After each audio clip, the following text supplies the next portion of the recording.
Just your old pal King Chuck. I am walking my dog in the park. It is, believe it or not, it's a really nice day. It's a beautiful day outside. It's it's like 40 degrees out, and it's Christmas Eve. And my poor little doggie is walking around, pooping and peeing everywhere. Like it's her personal toilet. She loves this park to death. And I just hope and pray that, there's not many people, there's hardly anybody here, really. There was a old lady with her dogs earlier, but, I get so scared doing a podcast from the park simply because of people who will comment with their dogs, and I have to interrupt because my dog is not into other dogs. But I'd rather be here 40 degrees and cool versus like negative 40 and very cold outside. And I do hear a dog barking in the distance, but it's probably not in the park. And I want to tell you about Christmas. It's like I talk to myself about how my life has been. I'm 44 years old. Next May I'll be 45. And I look at the good things that have happened with my life and the bad things that have happened. And I know this is going to be a podcast that's more for me than you, but I know that some of you can relate to what I'm about to talk about. So, my mom and dad were never really meant to be. They met in Detroit. The story was my mom came from a broken family. Her parents divorced when she was 12. Her father, World War II Navy veteran, was a very heavy alcoholic with heavy PTSD, and back then they called it shell shock, and the only thing that he could fight it with was not with medication but with booze. And he was an alcoholic to the end. He lived to be, I think, 82 years old. So anyway, he actually outlived my other grandfather. So my mom and dad, and my dad, the story was he was the first of 7 kids. His dad was also in the Navy in the World War II, but he was a good guy. And he did drink, but not as much as my other grandpa did. So the story was my dad served in the Army during the Vietnam War, and he was trying to get out of there, kicking and screaming. He hated it there. He, before he was drafted, he actually was prepping to start a family back in 1972. And what had happened was he was forced to give up everything. He had a girlfriend, he had a car, apartment, gave it all up for Uncle Sam, because Uncle Sam gave him a draft card. So he ended up moving to Germany for 6 months. Thankfully, they let him out. So what happened, as a matter of fact, he even told me that he saw people come out of his, he was living in some small village in Germany, and he would get out of there. And the story was that there were a lot of guys who came in. He'd make friends with them, and then when they were called to combat, that was it. He never saw them again. They were all slaughtered to death in Vietnam.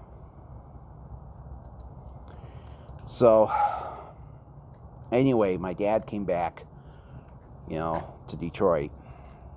He had to rebuild his life. He actually had to wait a long time to get his driver's license back, because apparently there was another guy who had the same exact name he did.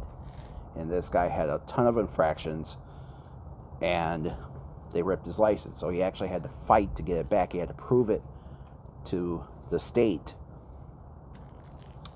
that he was away while this guy was basically purging on his name. So when he got his license back, he celebrated by going to a bar in Detroit. He met this young 19-year-old woman. And at the time, my dad was back to living with mom and dad. Like I said, first of 7 kids. And he had to live with his 2 younger brothers who were troublemakers. He did not like them at all. He never did. I mean, there were fuck-ups back then, and today they're fuck-ups. I have another story about them, but that's a different time. So what happened was he met this 19-year-old woman, and that woman, back in 1975, I believe. Well, the story was that woman would eventually become my mother. Anyway, my dad moved in with my mom. She lived in a duplex in the ghetto of Detroit. It was not the friendliest place in the world, but it was not with mom and dad either. About a year into their marriage. So anyway, the story was they had to get married because my grandmother, my mom's mom, basically forced them to, because she did not like the idea of them living in sin. So they were forced into this marriage. They were unhappy. And, the sad truth was, shortly after they got married, they were laid off from their jobs. My dad worked in a factory. My mom worked in insurance. As a secretary, they were laid off. So when they got laid off, my dad's cousin came on down with a trailer from northern Michigan, from rural northern Michigan, and said, "You're moving up with me. Pack it up. You're moving up." My mother, now the story was my dad's cousin was that he grew up in a very racist home. And, his parents raised one of his cousins, and he moved to Detroit, worked in a factory there. And then what happened was, one night he went to Farmer Jack to do some grocery shopping. There were a group of black kids, a gang, sitting on his truck. And he told them to get off. And one of them said, "I will if you give me your Coke." And he asked again. One of the kids brought out a gun and shot him. Well, he got out of the hospital. He made the same mistake. He went back to Farmer Jack. Same black kids were sitting there, but this time he had a gun. He was about ready to seek revenge. And the minute he pulled the trigger, a cop shows up. He's the one who ends up getting arrested and thrown into jail.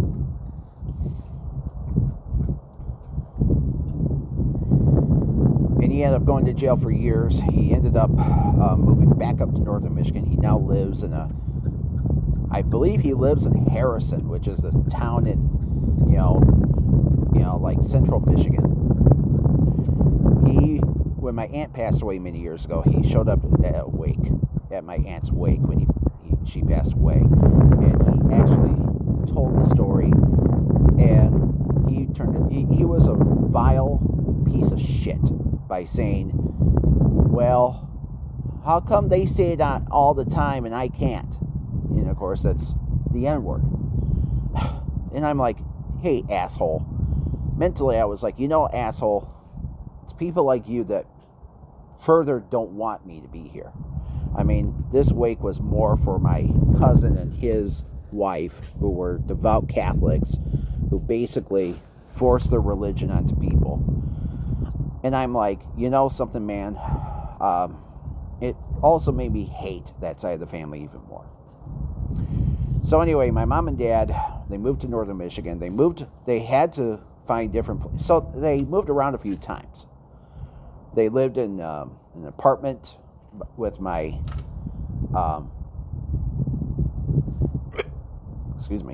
with my dad's cousin and his wife. And then they lived in a trailer on my dad's cousin's family's farm. And then so they ended up living in this small house about 10 miles north of Elk Rapids. And it was my childhood home. So the story was, my parents were now married for about 5 years. Everybody was starting to have kids. Two of my dad's sisters had kids. Family friends had kids, and not my mom and dad. And long story short, they had me, but they didn't have a lot of money. They had to raise me very cheaply. They, instead of using Pampers or Loves or whatever diaper that was out there that was sanitary, they gave me cloth diapers, and they gave me homemade infant formula as opposed to breast milk, or even, because my mom was a smoker, or good infant formula at the time. Well, it shows. So this is what happened. My mom and dad, it was, before Trump became president, and so before Donald Trump became president again, and they had RFK just running the joint, the health department into the ground. So this is what happened with Biden. This did not make major headlines. They found a link between homemade infant formula and autism. And guess who was diagnosed with autism at 3 years old? Me. And at the time, my parents didn't, they were devastated. They thought that I was going to be living with them when I was, or even put in a group home. Not true. Yes, they found out. They found out that I could be mainstreamed into a public school. And I was doing very well growing up. Except I didn't have many friends, because Elk Rapids, where I went to school my entire life, Elk Rapids was a very, let me explain this to you. There was a restaurant in Elk Rapids. Elk Rapids is just one of those towns where, as far back as the civil rights era, they were still having minstrel shows with blackface, men in blackface. As far back as, the mid-'60s. Basically put, Elk Rapids was just one of those towns where if you were not white or Christian, you, in normal, fuck you. So what happened was, I was judged a lot. I was bullied a lot. I didn't have a lot of friends. Everyone found an excuse to bully me.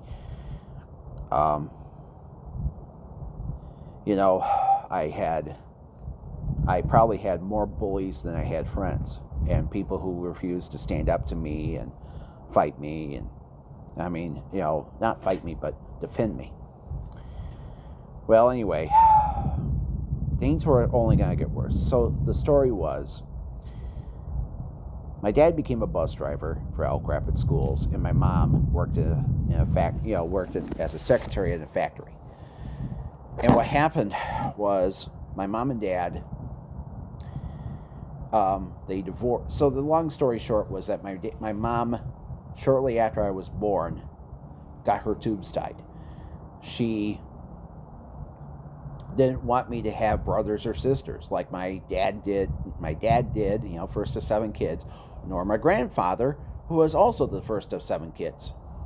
So she decided to get her tubes tied. And my theory was, she got her tubes tied because she wanted to look for another man. She was unhappy at my father, with her, having a loser job, not getting paid a lot of money, living in a crappy house, living far, far away from anything, you know. And of course, I was the type of kid that wanted toys and wanted something new and cuddly, and my parents always didn't have the money to do so. And of course, obviously, part of the problem too was that they were smokers, and they were always spending money on cigarettes. They spent more money on cancer sticks than they did on me at times. So, long story short, my mom started cheating on my dad multiple times, and she slept with her former, her boss at the factory. And then when she got fired, so the story was the factory she worked at shut down. They closed due to Reaganomics. So when she lost that job, she actually had to start working at the Shell station in Elk Rapids for a while. And she worked the overnight shift at times. And she found a guy, there was a customer who came in all the time, and she was fucking him too.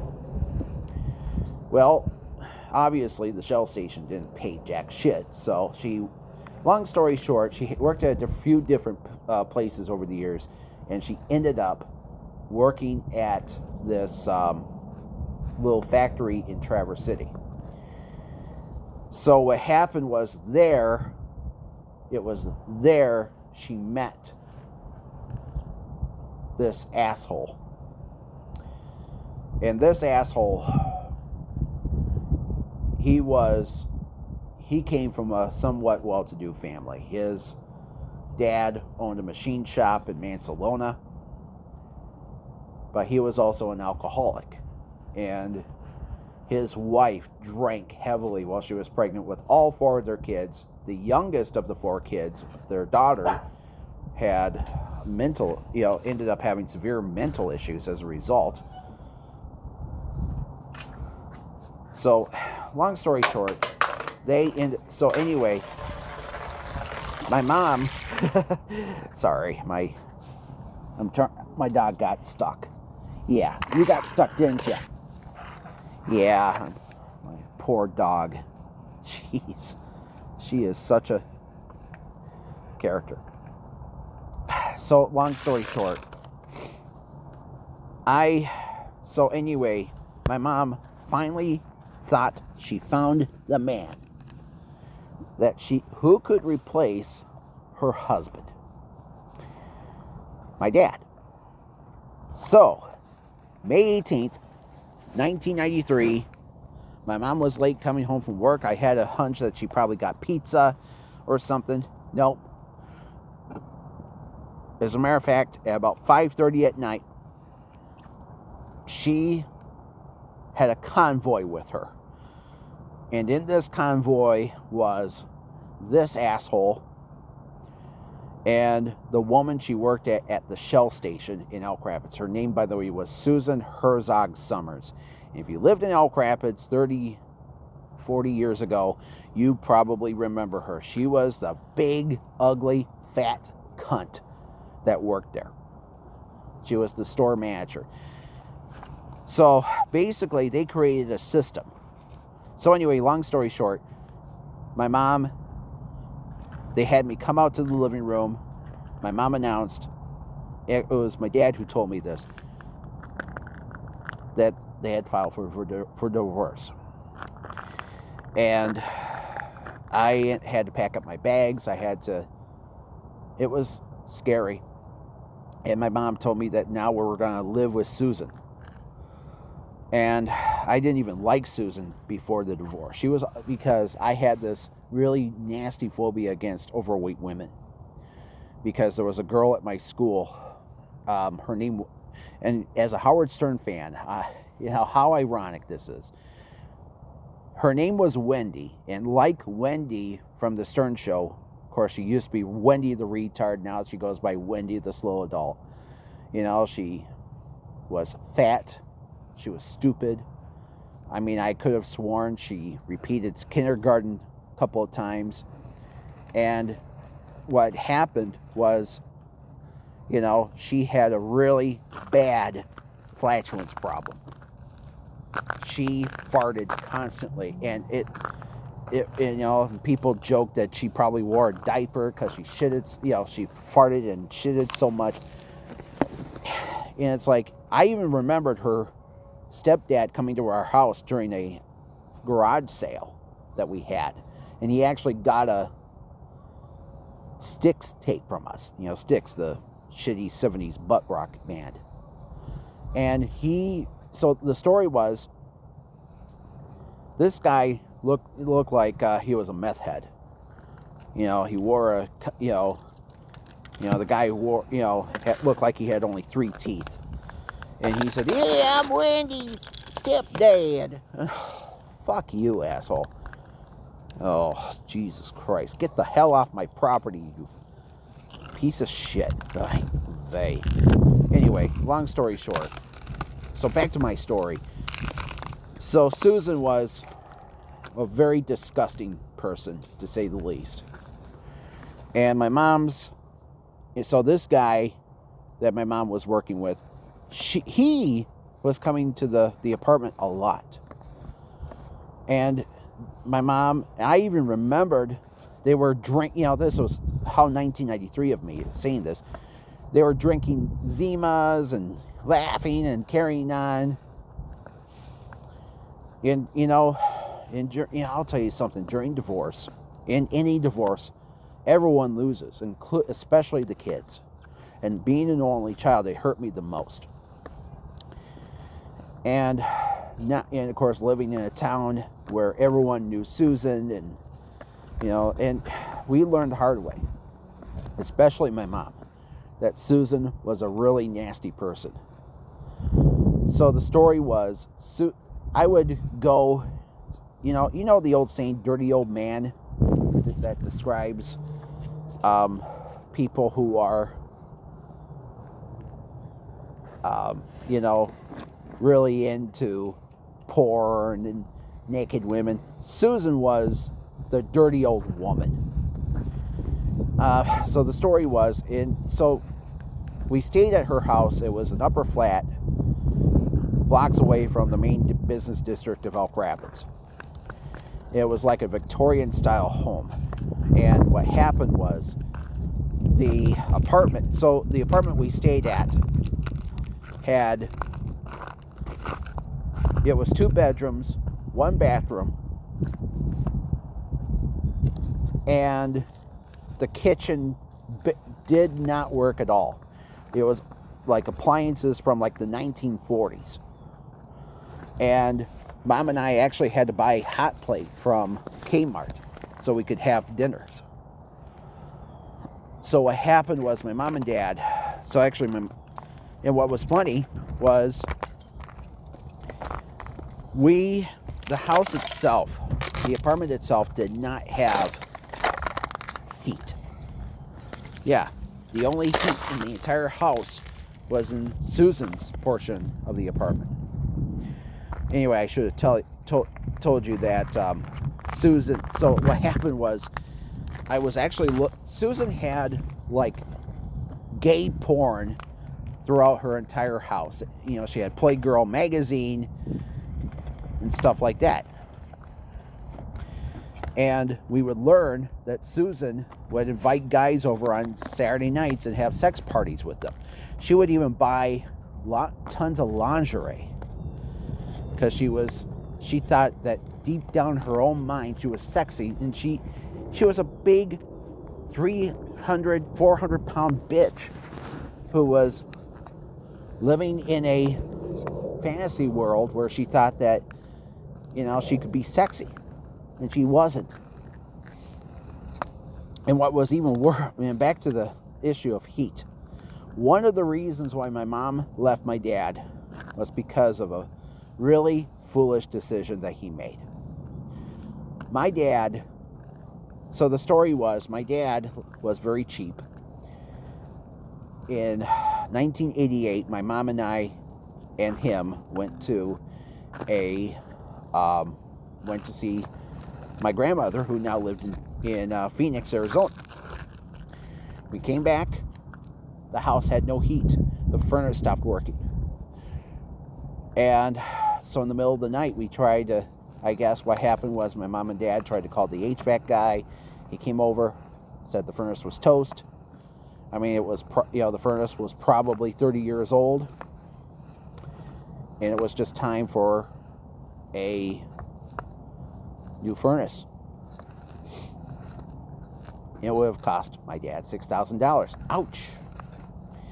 So guess what Dad did?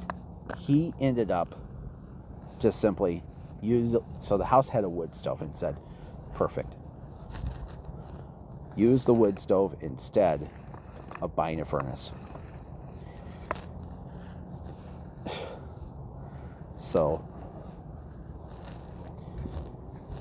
for the next decade or so, my dad... So anyway, what happened was we ended up having to haul in wood all the time. And it sucked. Going out there in weather that's colder than what it is now. And just being, hauling in all this wood to keep us warm. And it's like, it was a chore. It's like, dude, why couldn't you get a new furnace? Oh yeah, it's because my dad was too cheap to, and it's like instead of buying a wood, a furnace, he had to build his dream pole barn in the backyard. So anyway, my mom and dad, and what's funny was in Fat Susan's house, there was no heat. Anyway, so my mom would tell me not to tell my dad about her new boyfriend, because we were doing a lot of stuff together, and I guess the story was I was supposed to call my dad one night, and I did not, because I was hanging out with him and his kids, and he had a son and daughter. And what happened was my mom and dad, so this is what happened. I had to fess up to my dad that my mom has a boyfriend now. And when he knew, so the story was my mom was working with him at this factory in Traverse City. He decided, so this is what happened. He put two and two together and said, your mom was cheating on me, wasn't she? And basically it was like, so for the next several years, that's all my dad did. He blamed the divorce on my mom and not himself. He cried about how he was always making more money than she was, while mom was bitching about how he only worked 3 hours a day and it was part-time. And it's true, bus drivers are usually looked at as losers. And my dad, who was a high school dropout, well, there you go. And meanwhile, this new guy not only was a high school graduate, but he also went to DeVry for 2 years. He had a technical degree. And, and he learned about computers back when computers were starting to take off in the late 70s. So that's what happened. He decided.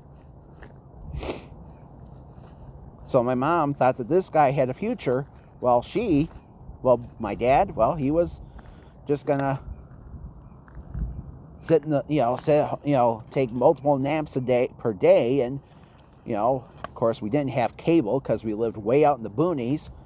No cable company would dare touch us. So guess what he did when in between bus runs? He watched Days of Our Lives. He actually watched that show. Yeah. So that's the shit that happened. So I'm gonna tell you how my dad finally found out about the cheating. He was having a conversation one night with one of his fellow bus drivers, a woman, and she talked about how she one night, I guess the story was she went so Elk Rapids used to have a Speedway gas station on US 31. It's long been demolished. yeah, the Speedway could not compete against the other 3 stations in town. So what happened was she pumped this, I guess the story was she pumped up her gas. She got, she went inside to pay. Nobody was there. So she walked to the back and saw that the clerk was performing a blowjob on a dude. And what happened was she told somebody else on my mom. And guess what happened? She told somebody else and said, yeah, well, I was at the Shell station in Elk Rapids and saw a woman there performing a blowjob on another guy. And that woman, that was my mother. So the sad truth was, my dad basically, one of the rules of divorce is you never talk ill will about your former spouse in front of your kids. That's what my dad did for a long time. He would say shit like, well, she kissed you on the lips after she sucked the boss's cock. And it hurt me. And he did that throughout my teenage years. And, and things only got worse. So the story was, my mom finally had to fess up to my dad after he told her the story about what I just told you. And her statement was, well, now you know. And not only that, in 1997, when I was 16, my parents had half and half custody of me. I even told my mom to stay away from him. And my mom knew to ignore me because, I was becoming my dad's puppet. But you see, I think the part of it too was that I was a little bit on the moral side too, because this was an extramarital affair. And I even told my mom, why didn't you go to counseling? Oh, he wouldn't do that. So anyway, the rest of the story was, in 1997, behind my back, my mom got married to this guy. And they had a plan to, so the story was, she had to get away from Susan. So Susan's story was, my mom's story was that my mom, she kept raising the rent. And it turned out that Susan was raising so the reason why was because so Susan could buy more lingerie for her little sex parties. And she did not look good at all in lingerie. So my mom learned about the FHA programs. So yes, so you, the taxpayer, helped buy my mom's house over by the Torch River Bridge.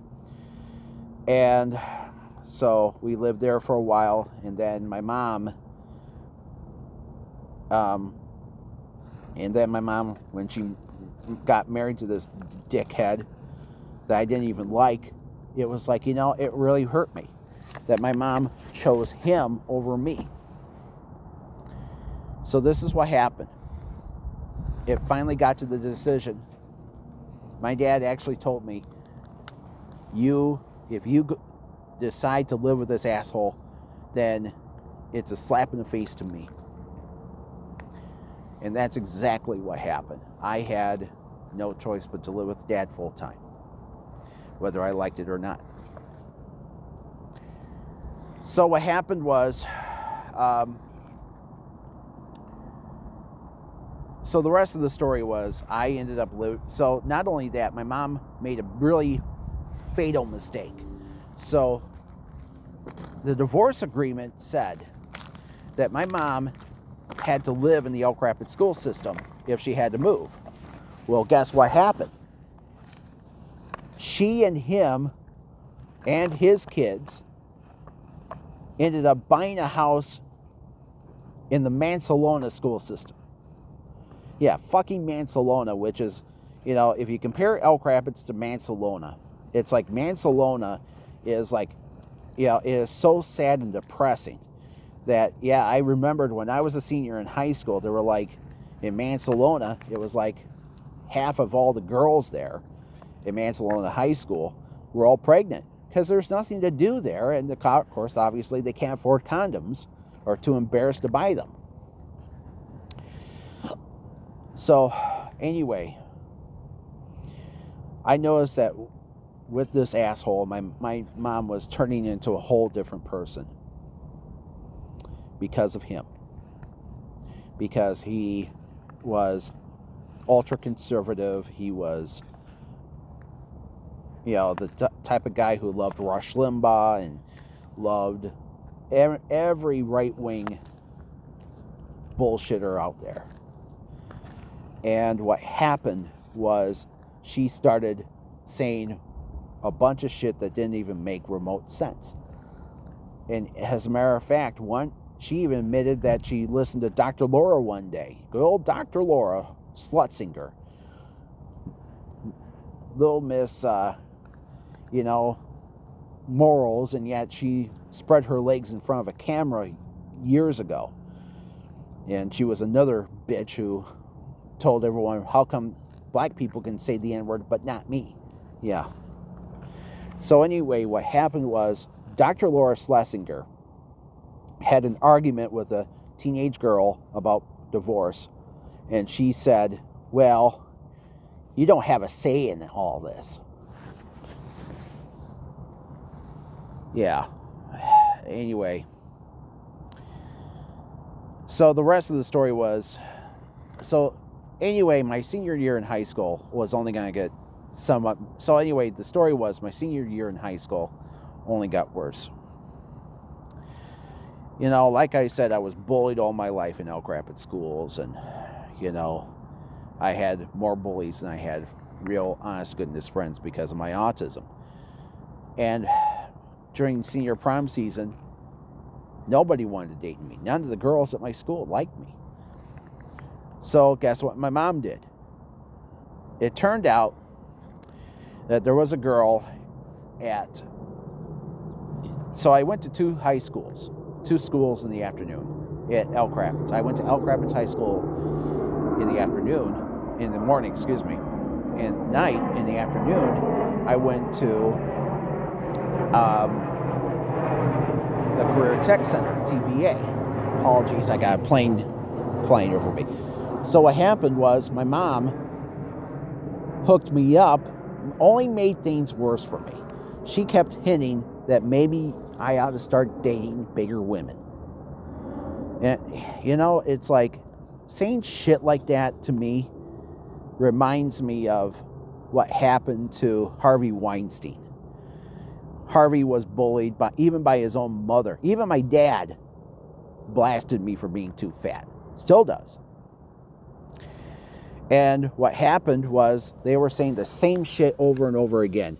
Oh, you're too fat. You need to be with fat girls. So guess what my mom did? There was a girl at her shop. So the story was my mom, like I said, she worked at the Shell station. Well, she worked at this factory in Traverse City when she met her husband. Well, she got fired. So she ended up cleaning houses for a while. And even that went out of business. So she ended up working at her in-laws' shop.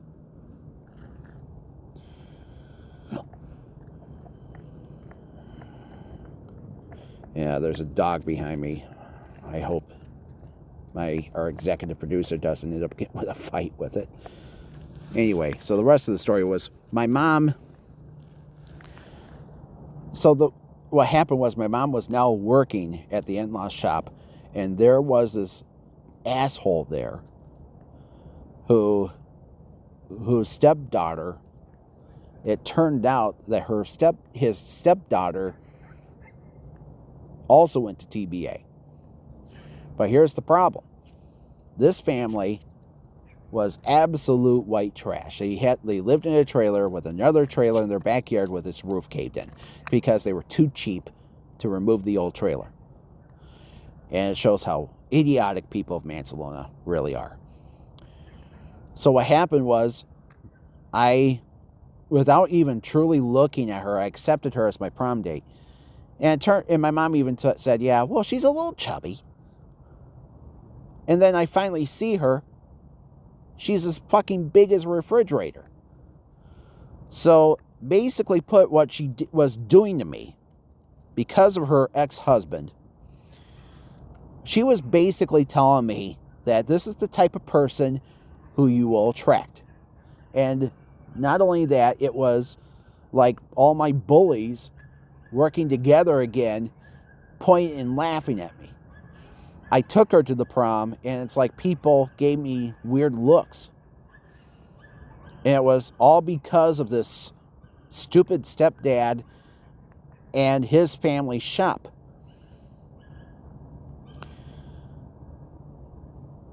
And meanwhile, while all this was going on, something good did happen to my dad. After years of soul searching and looking, he did find a woman to replace my mom. And, he knew that he was not going to be with somebody perfect. But, as a matter of fact, this woman, she was physically fit. She worked out in the gym and all that. But she had a heart attack at 43. So the rest of the story was that she wasn't in perfect health. And then what happened was my mom and dad... So this is what happened. They got married. And then when they got married, my dad announced, you're going to be going to tech school, son. You're going to be... Well, they thought it was going to be a college. It wasn't really a college. It was tech school. Yeah.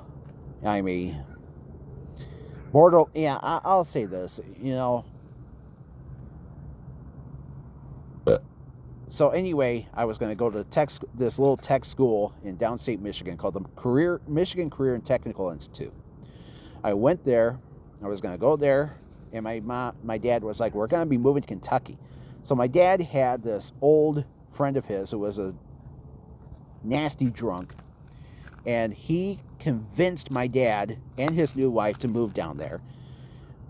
So anyway, the long story short was that my mom and dad... So my dad became a whole different person. He said to me to patch things up with the stepdad. And I did. I had no choice but to. So anyway, the long story short was that I went to tech school. I went to MCTI for a year. But my stepdad made it look like he didn't really want me around. And that, you see, my stepdad came from a generation where, his dad was Mr. Get off your ass and work. Yeah, he was Mr. If you've got time to lean, you got time to clean. That type of shit. So what happened was my mom and dad... So my mom and dad ended up... So anyway, my dad moved to Kentucky, and after I graduated from MCTI, after just a year, so a lot of shit happened. So what happened was, I couldn't get a job. George W. Bush became our president. There were no jobs. We were in, and things were only going to get worse because guess what happened on September 11th, 2001, just a few months after I graduated. Yeah, you guessed it, that day. So my stepdad was still, he was from this different generation where, you could get a job anywhere. But, he didn't believe that Reagan was a bad guy. He didn't believe that, he hated Bill Clinton, obviously. And because he had a D after his name. And, he hated Democrats. He was part of the... he even coached my mom to basically say that all Democrats do is take our tax dollars and give it to poor black people in Detroit. Of course, he didn't use the word black people. He used the N-word. Yeah, he was a fucking racist. And, my stepdad, another thing that he did was it's like one reason, one of the excuses my mom told me about my about my father was that, she left him because he killed the family dog. Shot her to death because she couldn't be potty trained. But then what happened was it turned out that my stepdad, had a bunch of baby kittens, put them in a sack, and threw them into a lake. It's like, asshole. Ugh. I would never kill an animal. Sorry. My heart's too big for cute, cuddly animals, like my precious pooch that I'm walking around the parking lot of the park right now. So anyway, what happened was my mom and dad divorced. So anyway, my mom and dad, what the hell am I saying? So I had to go back to my job, my high school job, washing dishes. And then they hired a guy to take my hours away because he needed the money more than I did. In their minds, it was like, oh, he's with mommy, Charlie's with mommy and daddy. They can take care of him. And then what happened was, then I ended up having to go. So this is what happened. I had to find a new job. So I ended up working at this little party store in Bel Air that was owned by this asshole named Frank Sacco. I liked Frank in the beginning, but then he screwed us all over by selling the store to the Lander family from Port Huron. And the Landers were they were total assholes. They started firing people for no really good reason, and I knew I was on the shit list. And meanwhile, my mom and stepdad were even telling me, well, you have a job. You need to move out because we're not, and I was even helping to pay their way. We don't like your lifestyle. We don't like you here. And it was hurting me. And anyway, so they actually tried to get me into living at the Bel Air apartment complex in town. I didn't even want to be there. So basically, my mom and stepdad they were throwing me onto the road of failure. They wanted me to be one of those guys who lived in northern Michigan with no money, who had a lot, a high school diploma and 2 technical degrees in printing and graphics and all that. And they were like, oh, you can bag groceries. Yeah. I didn't want to do that for the rest of my life. So then what happened was finally, a week after I turned 21, finally the dam broke. And I called up, I had a bunch of resumes up. One of the guys I sent the resume to said, come on down. And he was so desperate for workers. As soon as I got down to the references and I was shuffling papers around to find my reference list, he said, you know what, man? I'll show you around the shop. And you start Monday. I was grinning from ear to ear. I didn't give a fuck where I ended up. I wanted out of Bel Air. I wanted out of northern Michigan. I wanted out of that goddamn marathon station in town, in Bel Air. And that's exactly what happened. I ended up in working there at this little company in Grand Rapids. And of course, for a while, my aunt gave me a place where I could put an air mattress down in her tiny little apartment, and but the sad story was I worked on a machine that I knew nothing about, and they put me on with a Bosnian, a Bosnian guy. The guy had a very short temper. He screamed at me all day, called me stupid. He called me no good think and all that shit. And it's like I had to take the abuse for many years. And the reality was, you know, it's like he would come up, he would even gaslight me and tell me that, you know, he would say, I work here 5 years, I had no problem. And it's like, dude, this machine is getting old and worn out. Ugh. But anyway, I knew I had to take the abuse because I couldn't live in Bel Air anymore with my stepdad and his right-wing bullshit and the fact that he was a George W. Bush worshiper and, you know, watching Fox News all the time and listening to WTCM and Limbaugh and Hannity and all those guys. So the story was, well, to make a very long story short, in 2003, a year later, both my mom's parents died. My grandpa died in Florida, and my grandma died in Arizona. So when they both died within like 2 months of each other, when they were cleaning out my grandmother's old house, my mom told my stepdad, we need to move out there. And that's exactly what happened. They moved out to Arizona.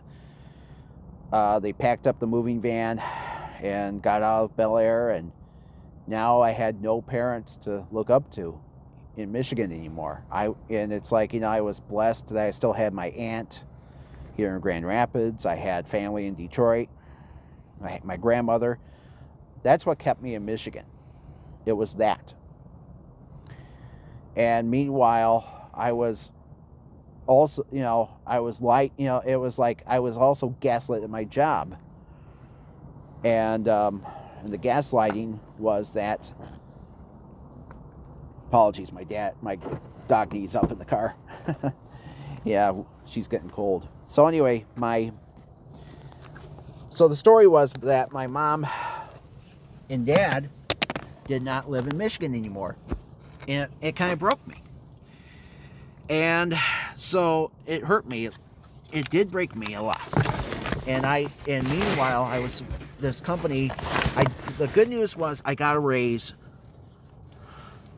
a year and a half after I started working there. So I did have a future there.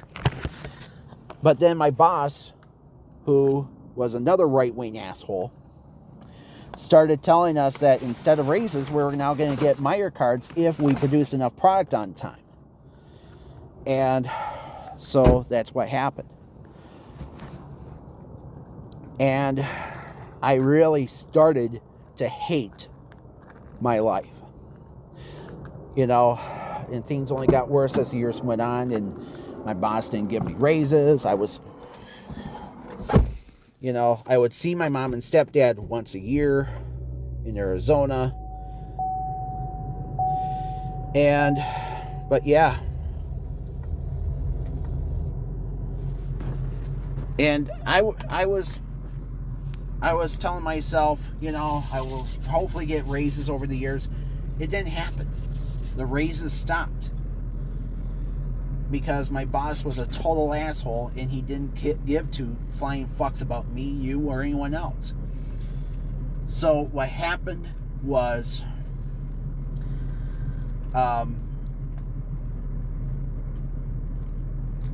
so anyway, in 2008, it was the Great Recession of 2008. My mom and so the story was my mom and stepdad. Anyway, I should have told you this. They started a business in Arizona. It was a computer repair shop. It was a part of a huge chain that was popular in Phoenix and all of Arizona. They opened this brand new store. Business was really good in the beginning. And then what happened was business wasn't so good. And they were in a hoity-toity community where there was a lot of, where there was a lot of McMansions, a lot of houses that were, a lot of people were broke, and they were in so much in debt, they actually committed suicide. There were multiple suicides every week. And what happened was business went through the toilet. They were desperate to sell the shop. They finally found somebody who would buy the shop, and they had to sell it to him for way less than what it was actually worth. And after everything was all said and done, they declared bankruptcy. This asshole threw my mom under the goddamn bus. And even worse, shortly after the business was sold, so my mom actually had to start working at a pet store. She worked at this retail pet store, and my stepdad, I guess, found some job that was computer related. I don't remember what it was. But long story short, my mom and stepdad, so the story was my stepdad had heart bypass surgery. I guess he was in so much stress because of the business ownership deal. And what happened was he ended up, so what happened was my mom was in his personal office at home. And guess what she saw? A link to adultfriendfinder.com. He had a profile on there. And so they tried to divorce. So anyway, they broke up. My stepdad ended up moving into a townhouse, and my mom ended up in a small apartment. And it was there she met this really nice black man who really started to make her think a little differently about life. But as all this was going on, as the rebuild started, shit really hit the fan. My stepdad, one night, was drinking some wine at his place. He ran out. He had no more wine. So he stumbled into his car, drove to the gas station, and en route, he ended up,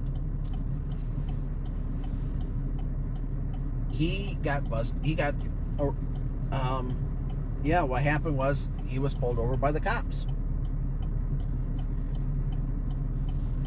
So he got pulled over. He had to do the old song and dance of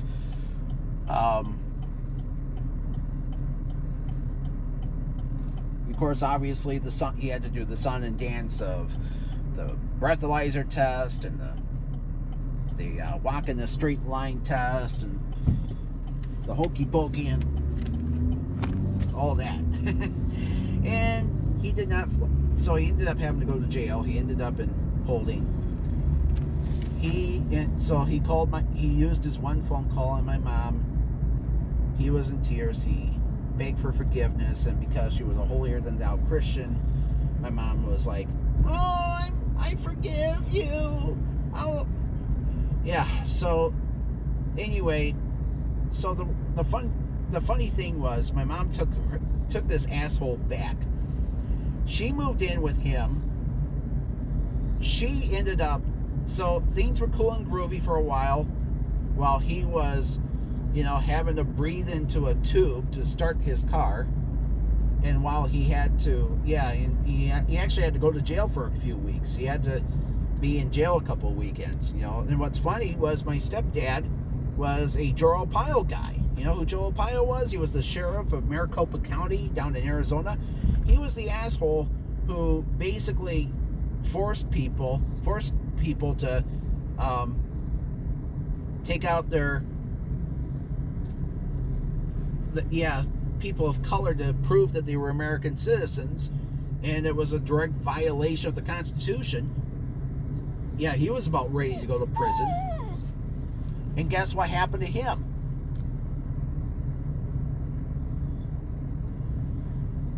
And of course, Donald Trump, during his first term, pardoned him. So anyway, the rest of the story was that Joe Arpaio, so he was the guy behind the chain gangs and stuff like that. anyway, the rest of the story was that my mom and stepdad, they reconciled, and they were very happy about all this. But as soon as my mom and stepdad,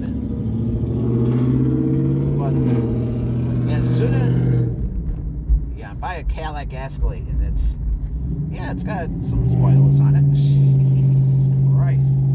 So my mom and stepdad, as soon as everything was all done, when my stepdad when his sentence was all over and he was a free man, my mom came home from work one night. He was sitting there, and he told her, I wanted a divorce for real this time. And it broke my mom.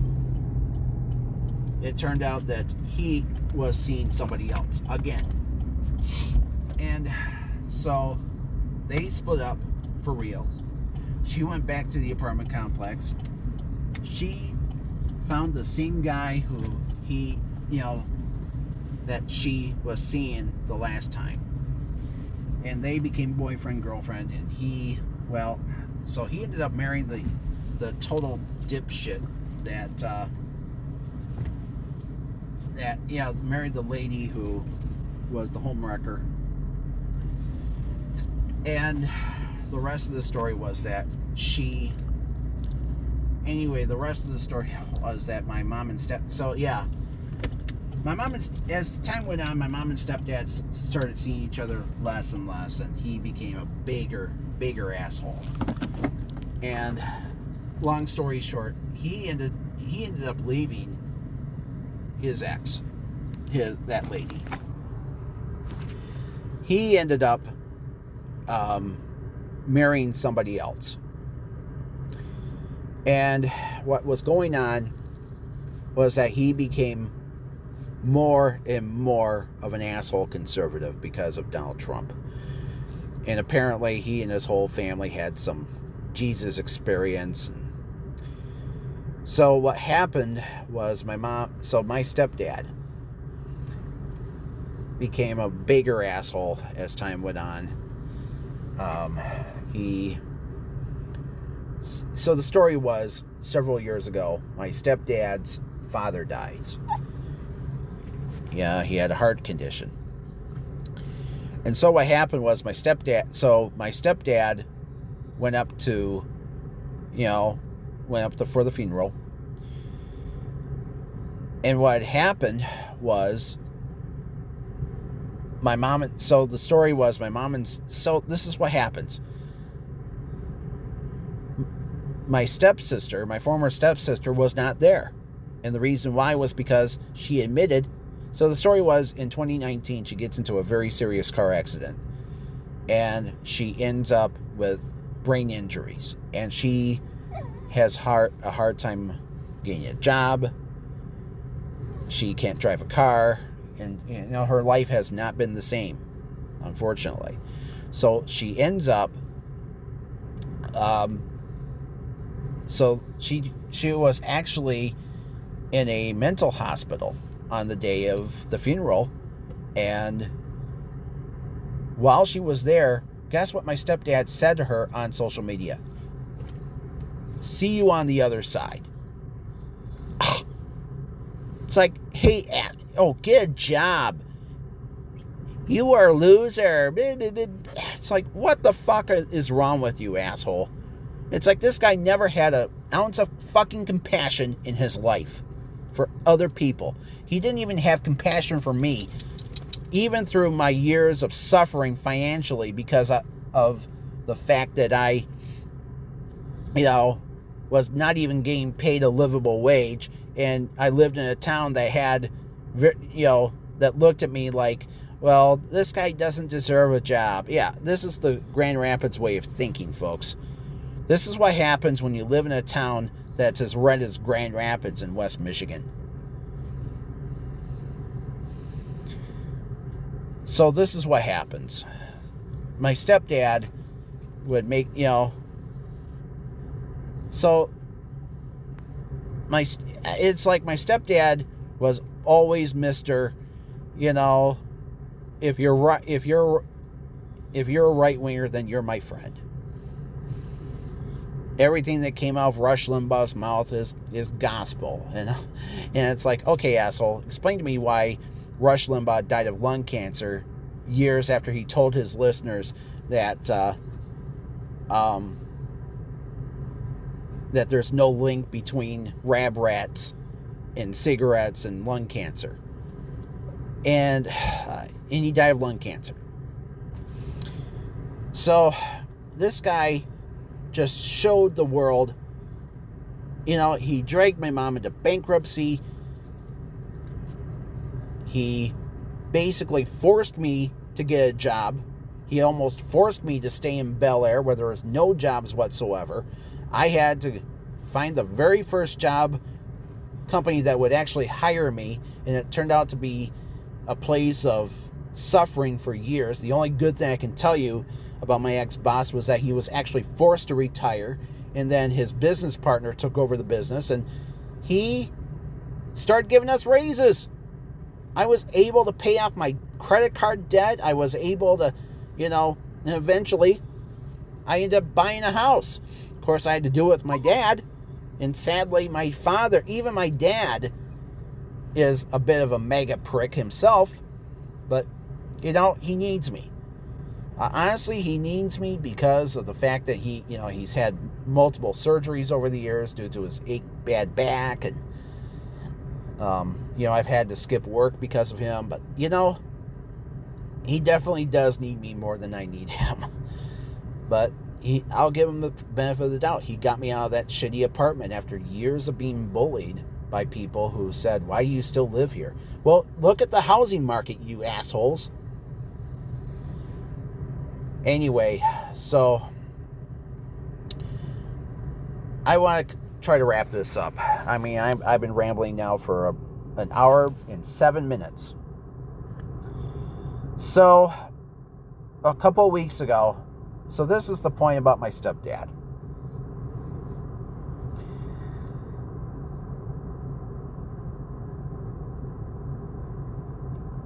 So what happened was,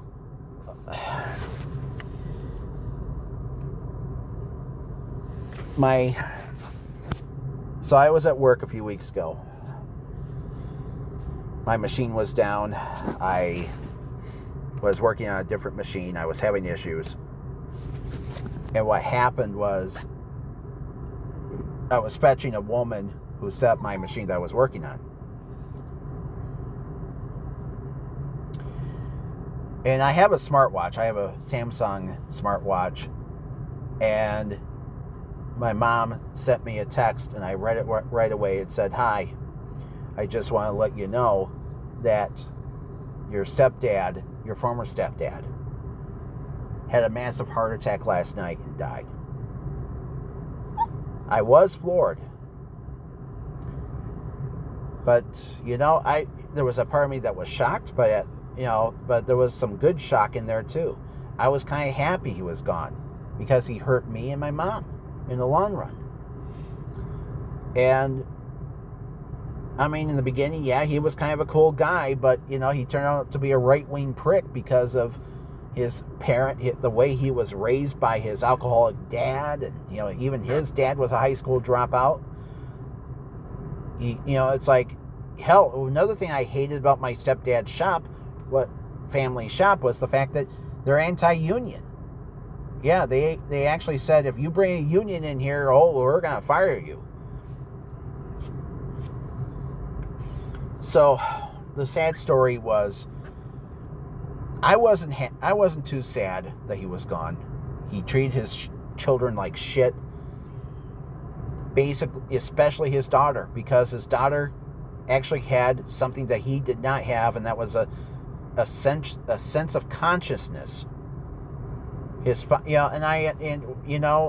fact that this man dragged my mother into bankruptcy court, took everything that her parents worked hard for over the years, took it away, and it's like, and then he screwed me over.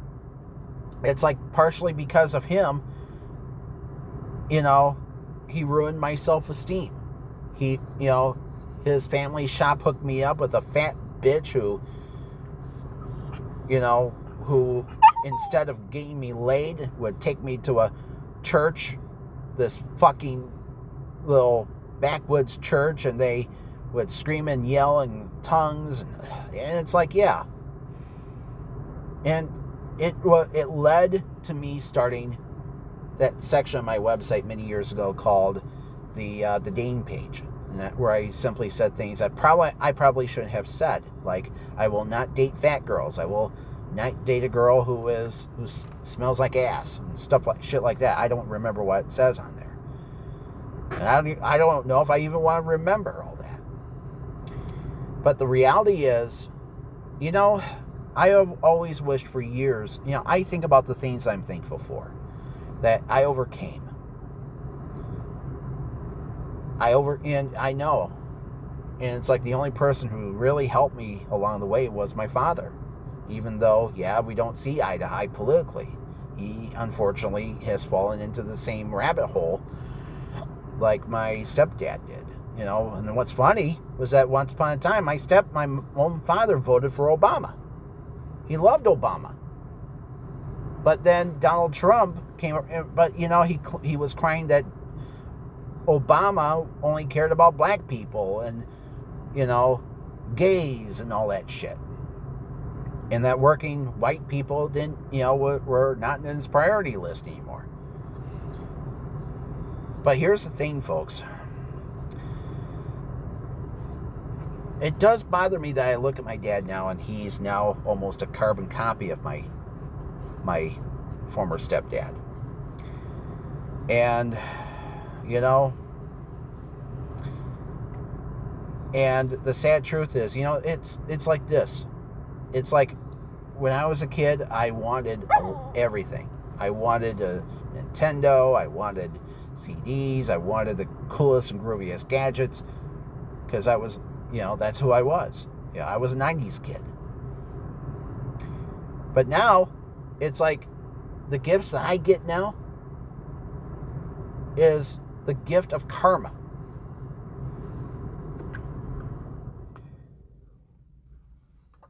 And, you know, it's like, it seems that every Christmas, every holiday season, somebody who hurt me dies or loses a job. You know, it was like many years ago, my former youth pastor at New Hope Church near Traverse City, John Clark was his name. He actually screwed over a lot of people. He took $500,000 from his congregation and used it for his own personal gain. And guess what he did? He took a gun, you know, after it was discovered, he took a gun out and blew his brains out. Good riddance. He died right around the holiday season.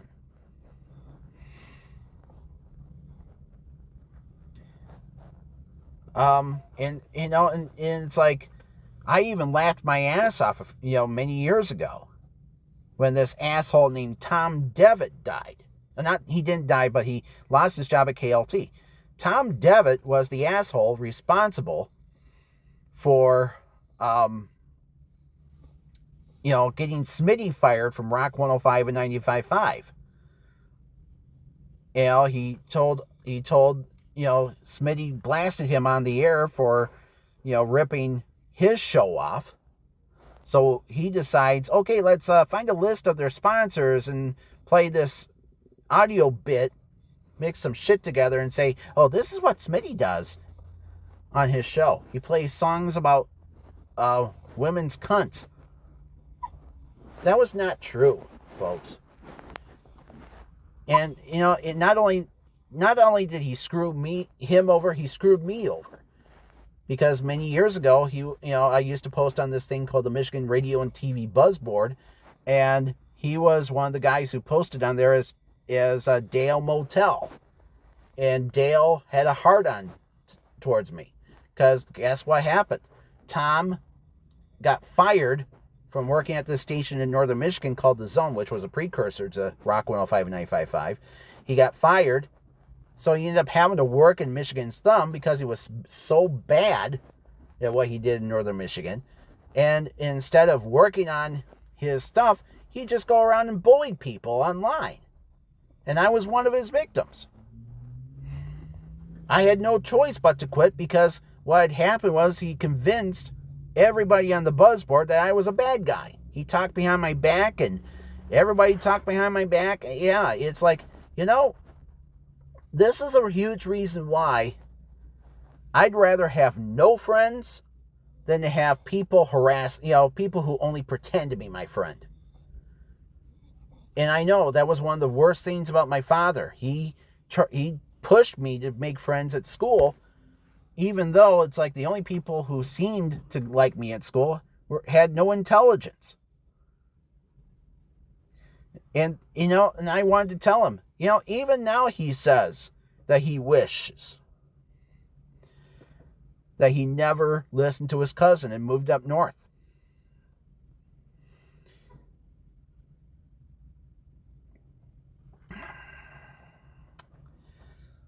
And Tom ended up, so this is what's funny about Tom. Back to Tom Devitt for a brief second. When he got fired from KLT, he made a post that said, "This was my last radio gig ever." And what's funny was that there was another guy who was trying to hide for Tom. And he worked at WGVU. He was the afternoon guy there. And he screwed me over big time, multiple times.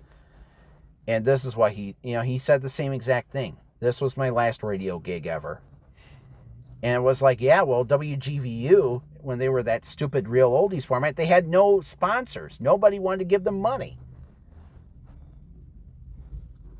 Because they were playing a lot of really, really, really rare stuff. That it's like, yeah, I don't understand.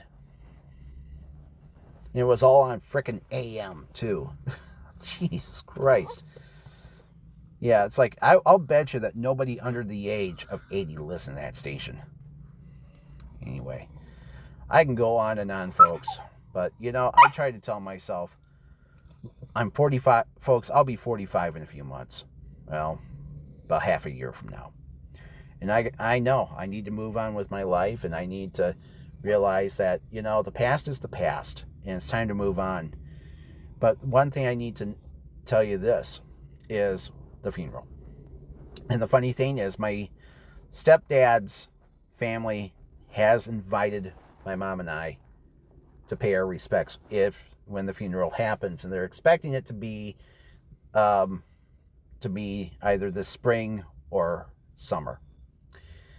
And I asked myself, do I really need to go up there to pay respect to a man who abandoned my mom and especially me? And the answer is, I don't know. It's kind of like Landman. If you watch the show Landman, if you've been watching the latest episodes, his mother dies, and he ends up going to. So this is the story. He ends up going to his mother's funeral, even though he and his mother were never close. She was abusive. I know. And what happened was, when they buried his mom, his response was, I didn't come to mourn. I came to celebrate. And that's kind of how I feel. I am celebrating his death. I'm actually happy that my stepdad died. He was an asshole. He hurt me. He ruined my life, and he ruined my mother's life. And, and I'm glad that, that he's gone, and he can no longer cause further damage to my life. Not only that, in the late, so the story was, many years ago, I went up. So he and my mom went up to northern Michigan to be with his family. And I went up to see her, my mom. And after like 3 days, they actually told me you should consider going home. I had scheduled to be there for a week. And the reason why they told me this was because, we want to spend time with the family. And it hurt me. It felt like I was not welcome. That was how this family is. They don't want you to be a part of their life. And it's like, it's happened to me multiple times. This is why I don't have many friends, folks, in real life. Nobody wants to hang out with me. Nobody wants to. And it's like I've been screwed over multiple times myself. And my father told me this multiple times growing up, that I should go out and make friends. Dude, it's your fault that we live 10 miles from anything. Not mine. It's like my father grew up in Detroit, where he could, it's like if somebody hurt him, he can go on to the next friend. That can't happen in Elk Rapids, which is a town, which, by the way, the average citizen is 60 fucking years old. In Grand Rapids, I'm not going to lie, I've met friendlier people in Muskegon than Grand Rapids. And even in my own neck of the woods. So, I know. I'm a little bit... But, all I can say is this.